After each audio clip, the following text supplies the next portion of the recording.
पुण्यात्माओं, ये वो अमर ज्ञान है जिसकी वर्तमान में, वैसे तो सदा से ही मानव समाज को इसकी आवश्यकता रही है, लेकिन परमेश्वर ने अपनी ही कोई कृपा से इस तत्व ज्ञान को इसी समय, जो अब वर्तमान समय है, इसी में उजागर करने का इरादा किया हुआ था, ठान रखी थी। और अब ये उजागर होगा, पूरे विश्व में जाएगा। इसके सामने कोई संत, कोई पंथ टेक नहीं सकेगा। कितने दिन हा हुल्ला कर ले, न पां पीट कर टेकना पड़ेगा, नतमस्तक होना पड़ेगा, या जनता उनको सीधा कर देगी कि बकवास करना बंद करो, बहुत दिन हो गए तुमने हमारे को भ्रमित करते नहीं। क्योंकि ये वो यथार्थ ज्ञान है जिससे पूरे विश्व में शांति हो सकती है, आपस में एक प्रेम बन सकता है और पूर्ण मोक्ष हो सकता है। अब कहां से प्रसंग चला था, फिर वहीं शुरू होते हैं।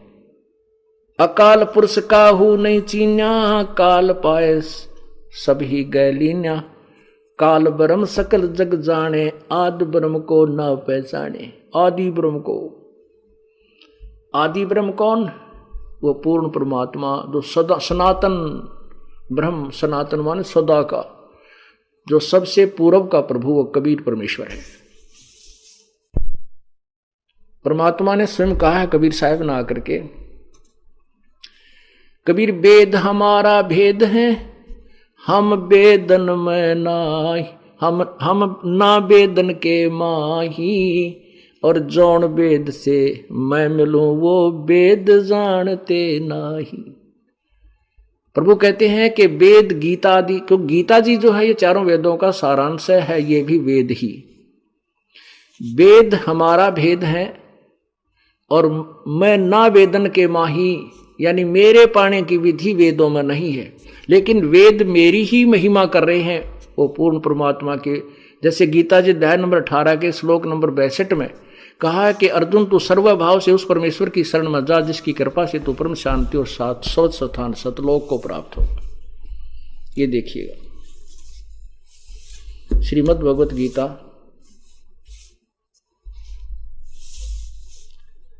अध्याय नंबर 18 का, श्रीमद् भगवत गीता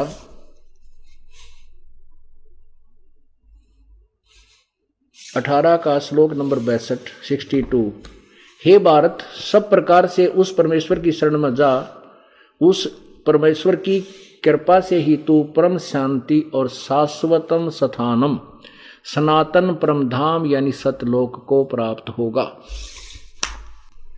इससे क्या सिद्ध हुआ कि गीता ज्ञान दाता ब्रह्म है, ज्योति निरंजन है, और ये किसी और परमेश्वर पूर्ण ब्रह्म सनातन परमधाम को प्राप्त, जो सनातन परमधाम में परमात्मा रहता है, उसको उसकी प्राप्ति के लिए ही कह रहा है।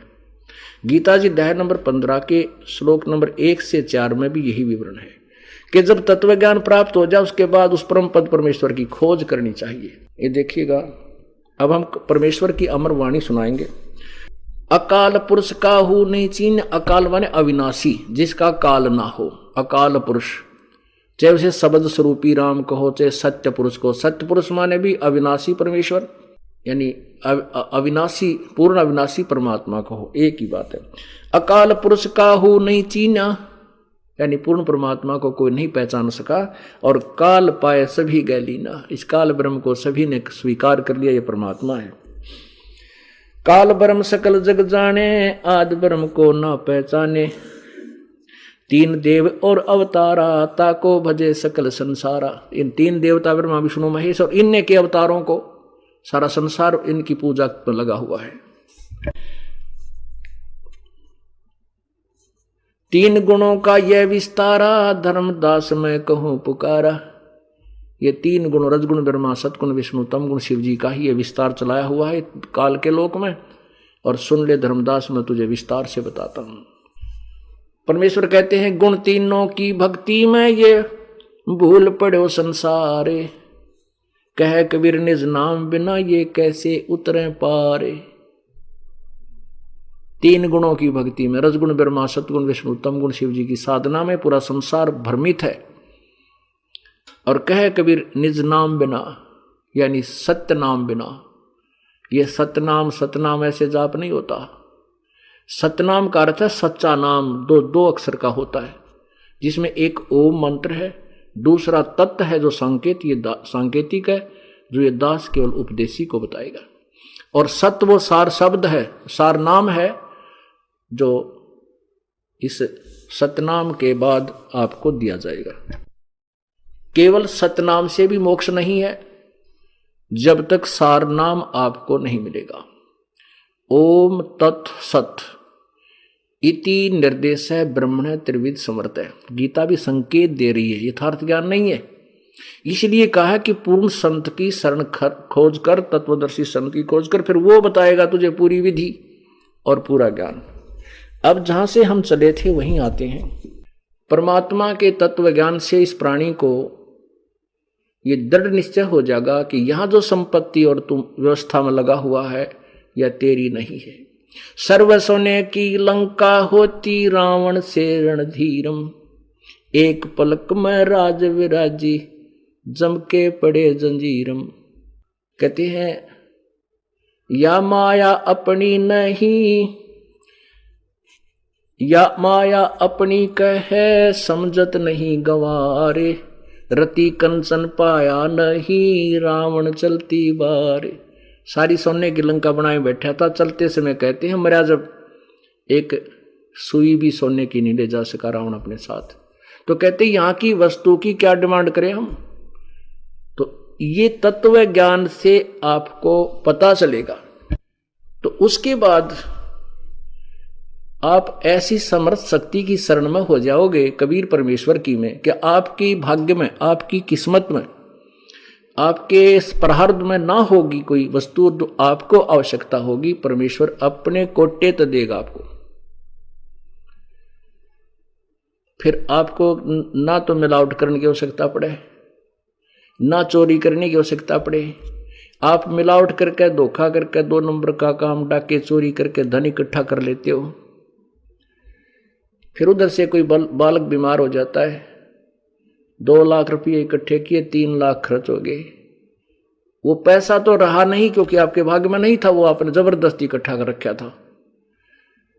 और वो पाप ज्यों के तो रह गए, जो धन कमाने के लिए आपने जो पाप किए थे।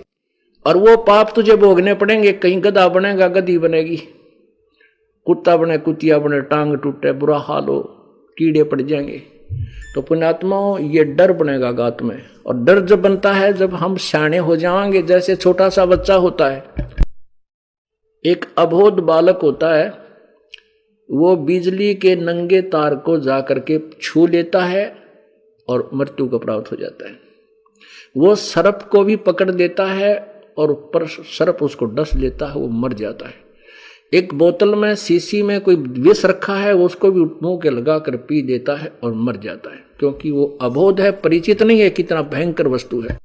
वो अपरिचित है कि सर्प कितना भयंकर जानवर है। जब वो बड़ा हो जाता है, उसकी बुद्धि काम करने लग जाती है, विकसित हो जाती है, फिर वो सर्प से इतना डरता है, औरों को भी कहता है भाग ले सर्प है। और बिजली का तार कहीं नंगा पड़ा हो जमीन पर, दूसरों को भी दूर करेगा, दूर हो जा। क्योंकि अब उसको ज्ञान हुआ, ज्ञान हुआ तो भय हुआ, भय हुआ तो जान बची। ऐसे ही जब हमें तत्व ज्ञान के रोशनी में हम परिचित हो जाएंगे, हमारी आंखें खुल जाएंगी, बुद्धि विकसित हो जाएगी, फिर हम पाप नहीं करेंगे और तभी हमें डर बनेगा। और फिर यहां की यथार्थता से परिचित हो जाएंगे। मान ले हमने एक फैक्ट्री ला ली, 2 कोठी बना ली, चलते समय तो साथ नहीं जाएंगी, और इसकी व्यवस्था में जो समय व्यर्थ कर दिया और भगवान भजा नहीं, ये अनमोल जीवन तेरा व्यर्थ गया। तो ऐसे कहते हैं। अब गीता जी का वो संदेश आपको दूंगा जिस जहां से स्टार्ट किया था, कि इस तत्व ज्ञान को समझने के बाद, इस तत्व ज्ञान को समझने के उपरांत और तत्व ब्रह्म से परिचित हो जाने के उपरांत, तत्व ब्रह्म उस परमेश्वर, आदि पुरुष परमेश्वर कबीर भगवान के यथार्थ स्थान और उसकी महिमा से परिचित होने के उपरांत, अर्जुन तू केवल यहां से जन्म और मृत्यु से छुटकारे का ही प्रयत्न करेगा।